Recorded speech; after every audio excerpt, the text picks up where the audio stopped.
पूर्णिमा है, गुरु पूर्णिमा है। भारत भूमि के सभी संतों को, साधुओं को, तपस्वियों को, गुरुजनों को, पीठाधीश, मठाधीश, आज व्यास पूर्णिमा है, गुरु पूर्णिमा है। भारत भूमि के सभी संतों को, साधुओं को, तपस्वियों को, गुरुजनों को, पीठाधीश, मठाधीश, महामंडलेश्वर, जगत गुरु एवं चारों पीठ के जो संपूर्ण सनातन को जागरूक कर रहे हैं, इससे जगत गुरु शंकराचार्य के चरणों में एवं सभी गुरुजनों को, विप्रजनों को, ब्राह्मण जनों को इस व्यासपीठ से दंडवत प्रणाम कर सभी गुरुओं के चरणों को नमन करता हूँ। सबके चरणों को प्रणाम करता हूँ। गुरु जीवन का वो सार है जो आपको और हमको मंजिल तक पहुंचा देता है। आदि गुरु है, आदि योगी है, जगत गुरु है, जिन्होंने संपूर्ण ब्रह्मांड में, संपूर्ण विश्व में शिष्य और गुरु की परिभाषा को सामने लाया। अमरनाथ जी की गुफा में जब भगवान शिव माँ जगतजननी अम्बा पार्वती जी को ज्ञान उपदेश देते हैं, तब पार्वती जी भी शिव जी को अपना गुरु मानकर उस ज्ञान को लेती हैं, जो अमर ज्ञान था। उस ज्ञान को लेकर माँ जगदम्बा भी अमर थी। जगतजननी हमने कथा के 5 दिन की कथा में तृतीय दिवस में कहा था कि घर में जो बुजुर्ग हैं, बड़े हैं, घर में पति है, घर में कोई वृद्ध अवस्थावान है जिसने अपनी पूरी जिंदगी संघर्ष के साथ आगे बढ़ने में निकाली, वो भी आपका गुरु है, वो भी आपका गुरु। जिस शिक्षक ने आपको स्कूल में पढ़ाया, जिस शिक्षक ने आपके कलम को चलाना सिखाया, वो शिक्षक भी एक बहुत बड़ी भूमिका गुरु की रखता है। एक माता पिता, गुरु, शिक्षक और गुरु, ये जिंदगी के वो पहल हैं जहां आप इनकी छत्र छाया में अपने जीवन को आगे बढ़ा सकते हैं।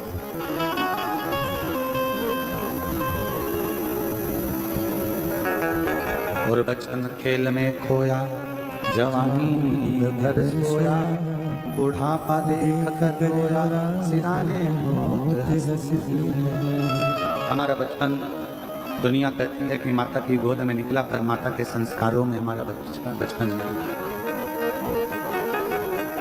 दुनिया के लोग कहते हैं कि जवानी भोग और विलास में निकाली, परंतु हमारी जो कर्मठ शिव का भक्त होता है, जो संस्कारों में डूबा हुआ होता है, उसकी जवानी अवस्था भी अपने पिता के बतलाए मार्ग पर निकलती है।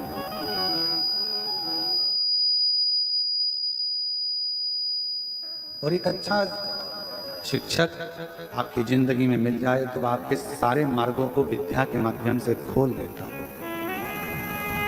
और फिर चौथी अवस्था में जो बुढ़ापा है, उस बुढ़ापे में सब साथ छोड़ देता। कौन देगा? जिन बच्चों को हमने पाल पोस कर बड़ा करा, उन बच्चों के पास भी हमारे पास बैठने का समय नहीं है। जिन बेटियों को हमने पाल पोस कर बड़ा करा, उन बेटियों के पास में भी हमारे पास बैठने का समय नहीं। लोग अपने अपने घरों में अपनी अपनी पत्नी से, अपने परिवार से, कुटुंब से फोन पर बात करेंगे, पर बुजुर्ग से बात करने वाला कोई नहीं। तब उस जगह पर जब आपकी वृद्ध अवस्था आएगी, तब चौथे नंबर का जो गुरु होता है, जिसने आपको परमात्मा से जोड़ा होता है, जिसने आपको वेद पुराण से जोड़ा होता है, जिसने आपको शिव महापुराण से, भागवत पुराण से, रामायण से, गीता से जोड़ा हुआ होता है, वो सतगुरु आपके बुढ़ापे में आपको मंत्र के बल से इतनी शांति प्रदान कर देता है कि संसार के लोगों की नहीं, फिर परमात्मा की ही स्मरण, फिर संसार के लोगों का स्मरण नहीं आएगा। फिर स्मरण आएगा तो परमात्मा का।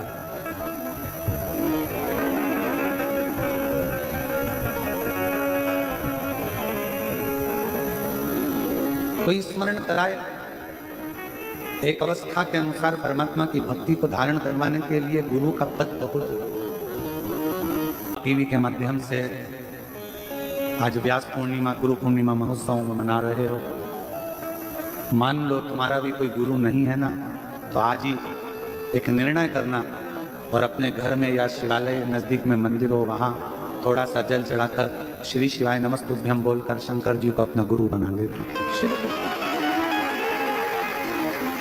और भगवान देवादिदेव महादेव को जब हमने अपना गुरु बना लिया तो हमारा ये जन्म और वो जन्म, जितने भी जन्म अगर मान लो कहीं होता है, कभी कभी हो सकता है कि कर्म भोग के कारण फिर हमारा जन्म हो जाए, परंतु आप चिंता मत करो, आपका दूसरा जन्म नहीं होने वाला, क्योंकि आपने शिव महापुराण की कथा बहुत सुनी है। तो हम आपके लिए तो नहीं, परंतु हो किसी के लिए कि भाई ये जन्म वो जन्म, ना जाने कितने कितने जन्म जो इस मृत्यु लोक में आप और हमको मिले। जब ये जन्म और वो जन्म, मृत्यु लोक में जितने जितने जन्म आपको और हमको मिले हैं, उन सारे जन्म और भी अगर कोई मिलेंगे तो ये निश्चित है, अगर एक बार देवादिदेव महादेव आपका गुरु बन गया तो किसी जन्म में तुम्हें भटकना नहीं।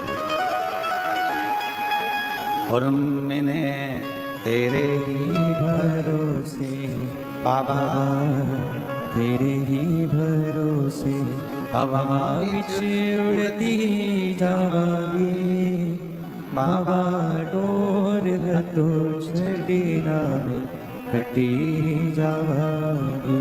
भोले मैं तेरी पतन शंभू, मैं तेरी पतन हवा विच उड़ती जावागी बाबा, डोर तो छड़ी ना कटी जावागी। शिव गुरु वर्ष में केवल एक ही दिन होता होगा। हाँ, और जगह पर हम नहीं कह सकते कि और गुरु मंत्र पूरे साल मिलते हैं, अन्य जगह पर दिए जाते हैं और भी गुरुजन वर्ष भर गुरु मंत्र देते हैं।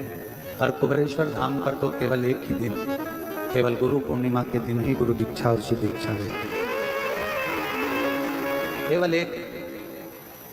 और शायद केवल एक ही दिन ऐसा होता होगा, शिव दीक्षा गुरु दीक्षा का दिन, जिस दिन आप लोग अपने हाथ से हमारे हाथ में श्रीफल देते होंगे और वो श्रीफल हमें देते। नहीं तो केवल एक गेहूं का दाना और श्रीफल आज के दिन हम आप लोगों से हाथ में झेल लेते, क्योंकि आज गुरु पूर्णिमा है, व्यास पूर्णिमा। बाकी का पूरा साल, पूरे वर्ष में ऐसा कोई दिन नहीं होगा जिस दिन हम आपसे हाथ में कुछ झेल लें। केवल एक आज का गुरु पूर्णिमा। क्यों? क्योंकि उस दिन केवल श्रीफल या गेहूं का दाना देने के लिए कुबेरेश्वर धाम पर भक्त नहीं आता। उस दिन अपने भीतर के विकारों को मिटाने के लिए, अपना अहंकार, अपनी अभिमत्ता, अपना व्यसन, अपनी गलत आदतें, जब हम गुरु के हाथ में श्रीफल अन्न देते हैं तो हम अपनी पूरी गलतियों को गुरु के चरणों में छोड़ देते हैं। इसलिए वर्ष भर में आप लोग जो लाखों की संख्या में आए हो, इतनी भीड़ जो हो रही है कुबेरेश्वर धाम पर, इतना भक्तों का सैलाब अगर कहीं देखने को मिलता है, शायद आप भी सोचते होंगे कि और भी जगह पर गुरु दीक्षा ली जा सकती है, पर कुबेरेश्वर धाम पर इतनी लंबी लाइन केवल गुरु मंत्र लेने के लिए, जो कि 3-3, 4-4, 5-5 घंटा, बल्कि हमारे हिसाब से तो सुबह से लेकर 10 बजे तक भी आप लोग लाइन में लगे हो तो लगभग 5-5, 6-6 घंटे लाइन में लगा आप लोगों ने गुरु दीक्षा लंबी लंबा लोगों ने इंतजार। और ईश्वर को पाना और गुरु को पाना कोई सरल नहीं है। जब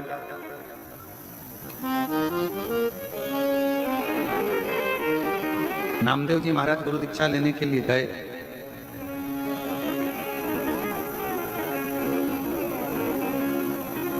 विशोबा थिएटर जी ने कहा इतना भीड़ लगा हुआ है, गुरु दीक्षा लेने आए हैं, इनकी थोड़ी परीक्षा तो होना चाहिए। देव एक एक घर कर सबको। नामदेव जी ने कहा हम यहाँ गुरु मंत्र लेने आए हैं, यहाँ हम कुछ मारा दिखाने थोड़ी ना, हम तो गुरु दीक्षा लेने के लिए। और फिर अंत में विशोबा थिएटर जी ने कहा एक काम करो कि सबको अंदर बुलाओ, जिसने धक्का खा लिया, जिसने मार खा ली। और नामदेव जी बाहर खड़े हुए थे तो विशोबा थिएटर जी ने बुलाकर पूछा, नामदेव क्या बात है? मैं गुरु मंत्र लेने के लिए आया था, पर इतना धक्का खाना, इतना परेशान होना, इतना कष्ट झेलना। विशोबा चटर्जी ने कहा, नामदेव, जो गुरु के दरवाजे पर एक बार धक्का खा लेता है फिर वो दुनिया के धक्के कभी नहीं खाता।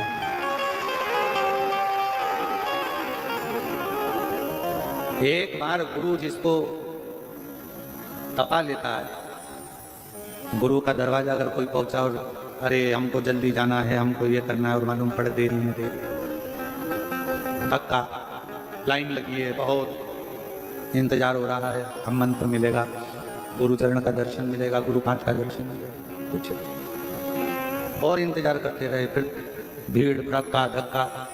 जिसने गुरु के सम्मुख में, गुरु के दरवाजे का, गुरुद्वारे का एक बार गुरु के दरवाजे का धक्का खा लिया, फिर उसे संसार में कोई पैदा नहीं हुआ जो धक्का दे दे, क्योंकि गुरु के दरवाजे से मजबूत हुआ।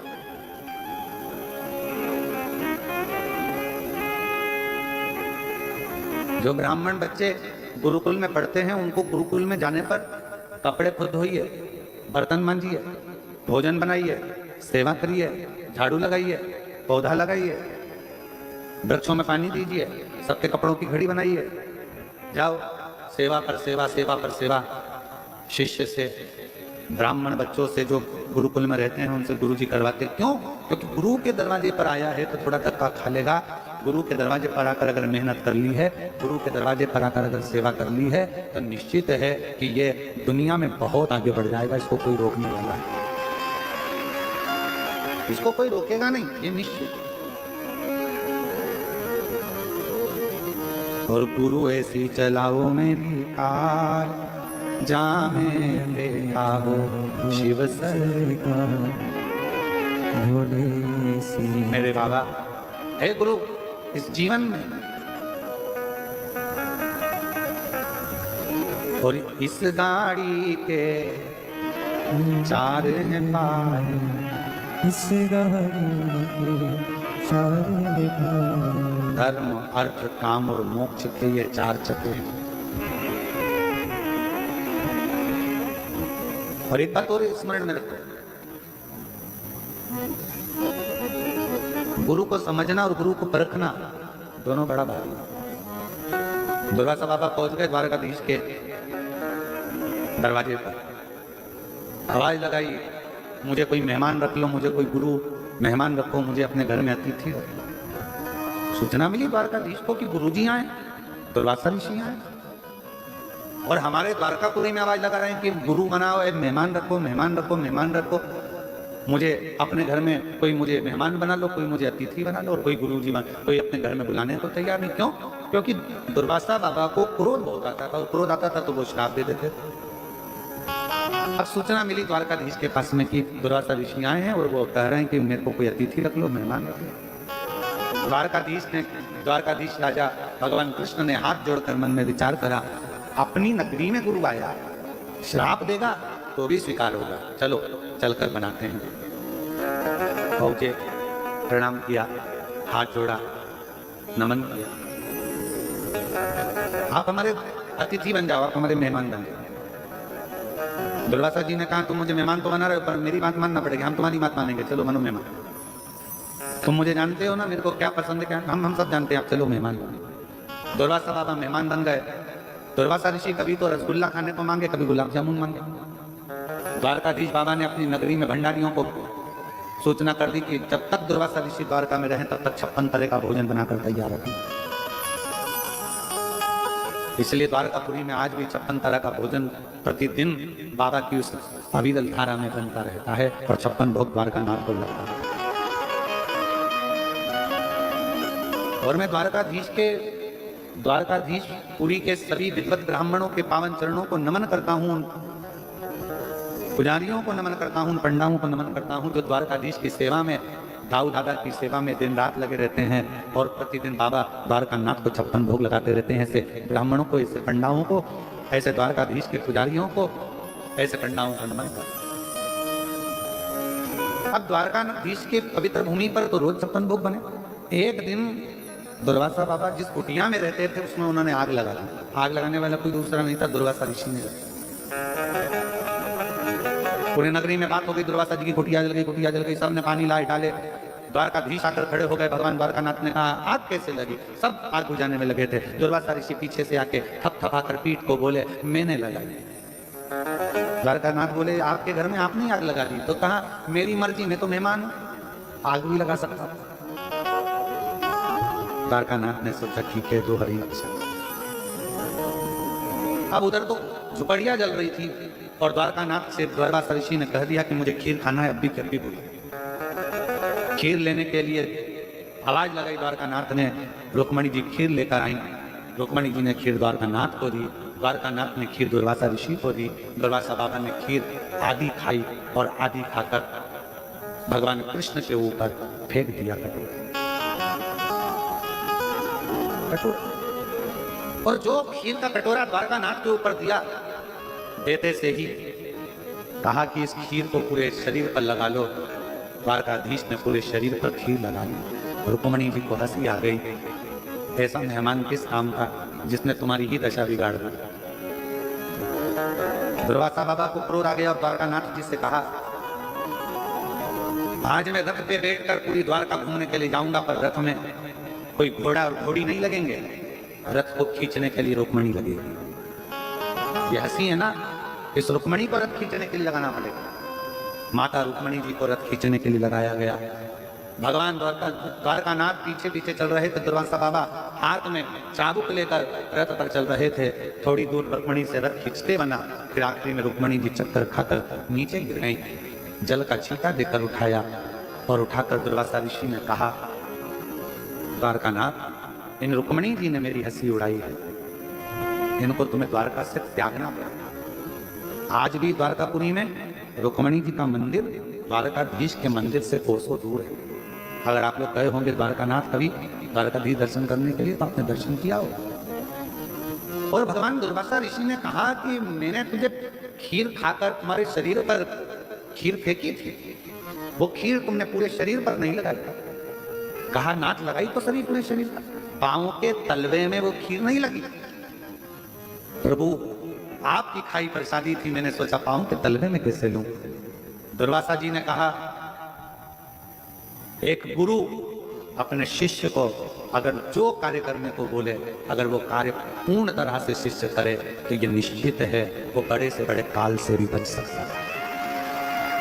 पर द्वारकानाथ आपने अपने गुरु का कहना ना माना, शरीर पर खीर तो लगाई पर पांव के तलवे को छोड़ दिया, इसलिए तुम्हारे प्राण छूटेंगे तो पांव के तलवे से छूटेंगे। अगर भागवत जी में आपने श्रीमद् भागवत में श्रवण करा होगा तो भागवत में वर्णन आता है कि जरा नाम के व्याघ्र ने बाण छोड़ा था। भगवान पांव के ऊपर पांव रखकर बैठे तो पांव के तलवे में वो बाण लग गया था और द्वारकाधीश के प्राण शरीर वो पांव के तलवे से छूट गए थे, पांव के तलवे से। दुर्वासा ऋषि ने कहा कि मैंने तो तुमको ये एक कवच दिया था, और गुरु कभी भी दुनिया की दृष्टि में भले लोगों को लगे कि गुरुजी ने अपना शाल दे दिया, गुरुजी ने अपना सामान दे दिया, गुरुजी ने बेलपत्र दे दी, गुरुजी ने ये दे दिया, ना ना, बिना मांगे द्वारकाधीश बाबा को मांगना नहीं पड़ा। दुर्वासा बाबा से बिना मांगे ही खीर फेंक दी थी, कवच दे दिया। गुरु से मांगना ना पड़े और गुरु हृदय से अगर कृपा की दृष्टि ही कर दे, मुस्कुरा आनंद के साथ एक बार गुरु अगर देख ही ले तो समझ लो कि जिंदगी सफल है, जिंदगी सफल। अब यहाँ तो मांगा नहीं गया है, खीर फेंक ही गई शरीर। कई लोग कहते हैं ये शॉल तो इतना 50 रुपए का होगा, 200 रुपए का होगा, गुरुजी ने जो दिया वो 200 का होगा, 250 का होगा, 500 का होगा, 1000 का होगा, 10,000 का होगा, या गुरुजी ने जो दिया वो छोटा मोटा होगा, हल्का फुल्का होगा। पर गुरु शिष्य को कुछ भी हल्का नहीं देता, तो गुरु शिष्य को उतना देता है कि वो हल्के से वजनदार होता है, हल्का नहीं देता। कितना सुंदर कहा है, एक करोड़पति व्यक्ति, एक धनपति व्यक्ति, एक अरबपति व्यक्ति, एक खूब अच्छा विद्वान से विद्वान व्यक्ति खूब पढ़ गया, लिख गया, खूब आनंद की जिंदगी में जी रहा है। स्वामी विवेकानंद जी का संवाद है रामकृष्ण परमहंस जी से। आपकी दृष्टि में स्वामी विवेकानंद जी ने रामकृष्ण परमहंस जी से, आपकी दृष्टि में बहुत पढ़ा लिखा व्यक्ति, बहुत विद्वान व्यक्ति कौन है? रामकृष्ण परमहंस जी ने उसी समय पर कह दिया हमारे लिए तो केवल शून्य। शून्य। हाँ, कोई बड़े ओहदे पर जाकर बैठ गया, बहुत बड़े पद पर जाकर बैठ गया, तो रामकृष्ण परमहंस जी कहते हैं हमारे लिए शून्य। आप कितने बड़े इंजीनियर बन गए, डॉक्टर बन गए, कलेक्टर बन गए, आईएएस ऑफिसर बन गए, आप मिनिस्टर बन गए, मंत्री बन गए, आप कितने बड़े भी पदाधिकारी बन गए, आपके पास में आगे पीछे कितनी भी फोर्स लगी हो, और यदि आपके पास में आपका गुरु का मंत्र नहीं है, तो ये सारी जो डिग्रियां हैं, ये डिग्रियां तो केवल पृथ्वी तक चलेगी, पर गुरु मंत्र की एक छाप इस कलेजे में, इस शरीर में, इस मन में लग गई, तो वो डिग्री वहां तक चलेगी। वो डिग्री है। गुरु मंत्र केवल मंत्र नहीं है, गुरु दीक्षा केवल दीक्षा नहीं है। गुरु ने आपके ऊपर छाप लगा दी है कि तू अब शिव का हो गया, शंकर का हो गया, शिव का। तुझे कोई मिटा नहीं सकता। तुम लोग सब बाहर से आए हो, अरे बोलो तो जम के, ठीक है। अगर बाहर से आए हो तो यहाँ से जाते जाते आप लोग रोड पे से जब चलो तो देखना पेड़ों के ऊपर सफेद कलर पुता रहता है। जंगल में कहीं जाओगे तो पेड़ों के ऊपर रास्ते रास्ते में सफेद कलर थोड़ा थोड़ा सा पट्टा पुता रहता है। क्यों पुता रहता है? क्योंकि वन विभाग वालों ने कह दिया ये पेड़ सरकारी है।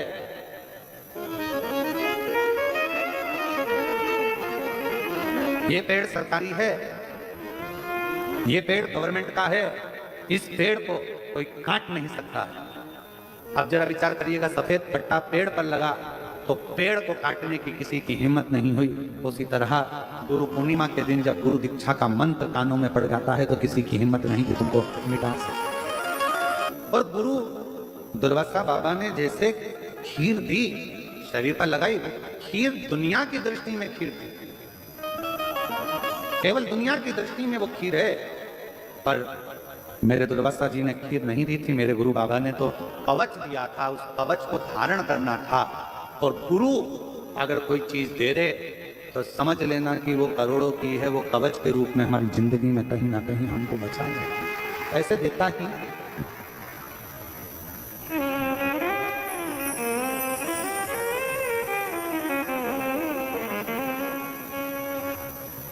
बस अपने जीवन को शिव के रंग में रंगना। अब एक बार हमने ये बात कह दी थी कि अपने जीवन को शंकर के रंग में रंगना, तो लोगों ने पूछा शिव जी का रंग कौन सा?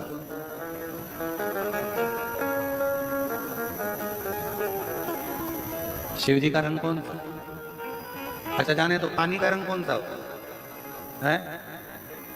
पानी का कोई रंग होता है? जम के तो बोलो जरा। नहीं। शिव जी को चढ़ता क्या है? जल। जल का रंग नहीं होता, शिव का कोई रंग नहीं है। जो जिस रंग में रंगना हो उस रंग में शंकर को रंग सकता है। जल को लाल कलर डाल दो लाल हो जाएगा, पीला डाल दो पीला हो जाएगा, काला डाल दो काला हो जाएगा, हरा डाल दो हरा हो जाएगा, गुलाबी डाला गुलाबी हो जाएगा। तुम जिस रंग में रंगोगे उसको वो रंग। जल और देव अधिदेव महादेव ऐसा ही एक छोटा सा गरीब, कितना सुंदर व्याख्यान आया। तड़प भील रहता वन में, लोगों को शिव जी की आराधना करना देखा, उसने भी सेवा करना चालू करी। मुंह में पानी भर लिया क्योंकि लोटा नहीं था जल चढ़ाने, लोटा नहीं। हमको एक स्मरण आ रहा है, सोमानी जी कथा कराए थे परली बैजनाथ में, और परली में कथा चल रही थी, सोमानी परिवार कथा कराया था। अब सोमानी जी बोले गुरु जी दर्शन के लिए चलना है। हमने कहा बिल्कुल चलो। दर्शन करने के लिए गए तो हमने देखा एक छोटी सी लड़की थी, लगभग उसका उम्र होगा 6-7 साल की, 7 साल उम्र होगा, 7-8 साल अपन मान।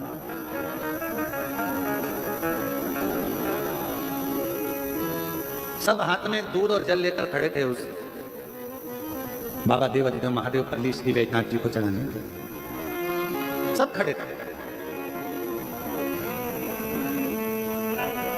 और एक छोटी सी लड़की अपनी मम्मी का हाथ पकड़ी थी। उसके हाथ में जल का पात्र नहीं था, उसके पास में खुद का एक छोटी सी फ्राक पहनी थी, जिस फ्राक में ऐसी बत्ती लगी थी, बत्ती में से दुपट्टा निकला हुआ था पतला सा। वो दुपट्टा आगे का भाग उसका गीला था, उस गीले दुपट्टे को पकड़ी हुई थी। हमको लगा कि अभी तो ऐसा मौसम भी नहीं है कि पानी में गीला हो गया हो, तो हमने सोमानी जी से कहा, सोमानी जी जरा रुको, मैं कुछ बेटी से बात कर। हम बेटी के पास गए, उससे कहा श्रीश मैं नमस्तुभ्यम। उसने कहा सियोर वाला महाराज। हमने कहा तो हमने पूछा बेटा तुम्हारे हाथ में क्या है? तो कहा कपड़ा। अच्छा तो तुम ऐसी क्यों पकड़ी हो? कहा गीला है। हमने पूछा गीला क्यों करा है? मम्मी बोली थी कि एक हाथ मेरा पकड़ के चलना भीड़ है, दूसरे हाथ में मेरे पास लोटा नहीं था, मैंने अपना जल कपड़े में भर लिया, अंदर जाऊंगी तो बाबा पर निचोड़ जाऊंगी।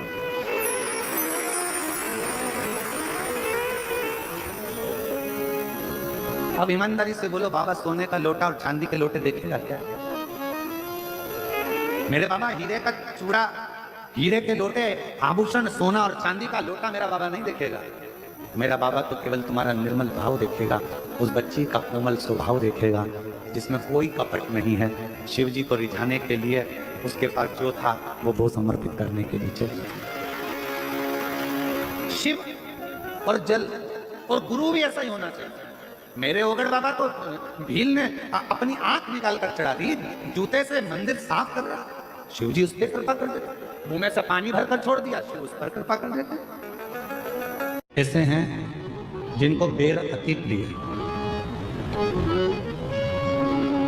आप लोगों को मालूम होगा, आप लोग सब बहुत वन क्षेत्र में रहते हैं, पूरा जंगल क्षेत्र है बस्तर,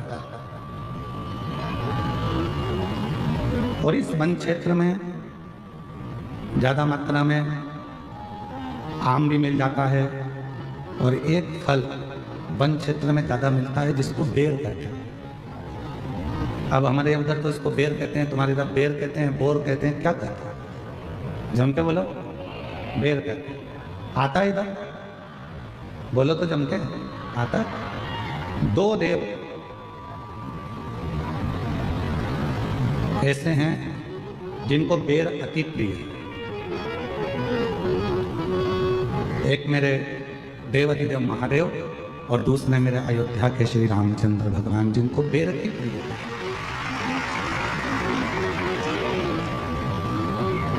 और इतनी प्रियता बेर की है मेरे राम जी को, इतनी प्रियता मेरे भगवान देवाधिदेव महादेव को है।